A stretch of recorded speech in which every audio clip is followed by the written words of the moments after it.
నమస్తే, నేను మీ journalist Madan Mohan. Welcome to our Madan TV news channel. Nandyal జిల్లా బనగానపల్లి పట్టణంలో పెండేకంటి వెంకట సుబ్బయ్య ఐటీఐ మరియు వాసవి పాలిటెక్నిక్ కళాశాల ఆధ్వర్యంలో బనగానపల్లి ప్లాస్టిక్ రహిత బనగానపల్లిలో ప్లాస్టిక్ నిషేధానికి సంబంధించి నిర్వహించిన భారీ కార్యక్రమంలో బీసీ ఇందిరారెడ్డి, రాష్ట్ర ఆర్ఎండ్బి మినిస్టర్, బీసీ జనార్దన రెడ్డి సతీమణి బీసీ ఇందిరారెడ్డి, తెలుగుదేశం పార్టీ వాణిజ్య విభాగం నంద్యాల పార్లమెంటు అధ్యక్షులు, ప్రపంచ ఆర్య వైశ్య మహాసభ నంద్యాల జిల్లా అధ్యక్షులు అంగుటూరు శీనయ్య తదితరులు పాల్గొన్నారు.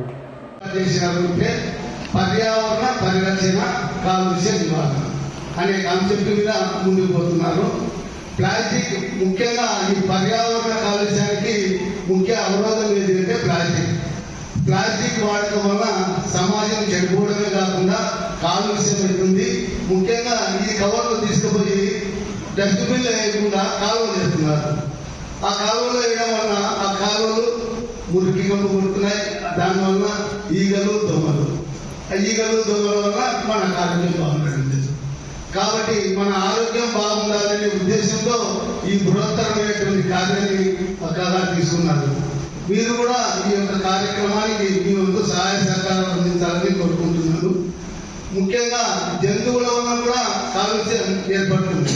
చాలా జంతువులు, ఉదాహరణకు ఆవులు బనగానపల్లి పట్టణంలో విచ్చలవిడిగా ఎక్కడంటే అక్కడ కూర్చోవడము, ఎక్కడంటే అక్కడ తిరిగినప్పుడు నాకు ఇక్కడ బనగానపల్లిలో ఉన్న సమస్య, మ్యాక్సిమం ఉన్న సమస్య ఏంటంటే డ్రైనేజ్ బ్లాక్ అవ్వడం. ఎక్కడ చూసినా కాలువలన్నీ బ్లాక్ అయ్యి ఆ డ్రైనేజ్ వాటర్ అంతా మొత్తం రోడ్ల మీదకి వచ్చి పారుతుంది. చాలా స్మెల్ అన్నమాట, భరించలేని స్మెల్. మన టౌన్లో మ్యాక్సిమం మన చిన్న సందులతో ఉంది మన ఊరు.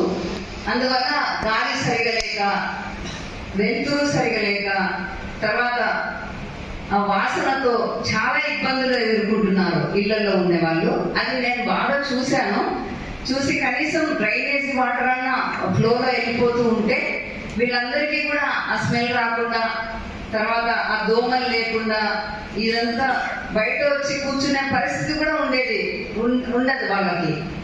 నేను చూశాను చిన్న ఇల్లులు, బయట వచ్చి కూర్చున్నామంటే వాసన వస్తుంది. లోపల కూర్చుంటే ఎంతసేపు లోపల కూర్చుంటారు. అందరూ చెట్లు తక్కువ ఉన్నాయి, మనకి నాటలేని పరిస్థితి. ఎందుకంటే అటు ఇటు డ్రైనేజ్ ఉంది, మధ్యలో చిన్న రోడ్డు. చెట్లు నాటితే డ్రైనేజ్ అంతా బ్లాక్ అయ్యే ఛాన్సెస్ ఉన్నాయి, వేర్లు అదంతా పోయి. అందువల్ల నాటలేకపోయినారు. ఇలాంటి సిచ్యువేషన్ ఉంది మన బనగానపల్లి. కానీ మీ అంత తిరిగినాక నాకు ఆలోచన వచ్చింది, ఏం చేయాలి. జనార్దన్ రెడ్డి గారు గెలిచి తెలుగుదేశం ప్రభుత్వం వస్తే దీనికి పర్మనెంట్ సొల్యూషన్ చూడాలి అనే ఆలోచన నేను అప్పుడు మనసుకు అనుకున్నాను. దేవుడి వలన జనార్దన్ రెడ్డి గారు గెలిచారు, తెలుగుదేశం ప్రభుత్వం వచ్చింది. ఇంకా నేనైతే డిసైడ్ అయినాను, ఏమైనా సరే ప్లాస్టిక్ నివారించాలి. కానీ ఎలా చేయాలి, ఫస్ట్ ఎలా స్టార్ట్ చేయాలి అని చెప్పేసి నా మనసుకు అనుకొని ఫస్ట్ సీనయ్య గారిని సంప్రదించాను. ఎందుకంటే సీనయ్య గారు అందరికీ సుపరిచితులు. ప్రతి ఒక్కరికి కూడా సేవ అంటే ఆయన ముందుంటారు.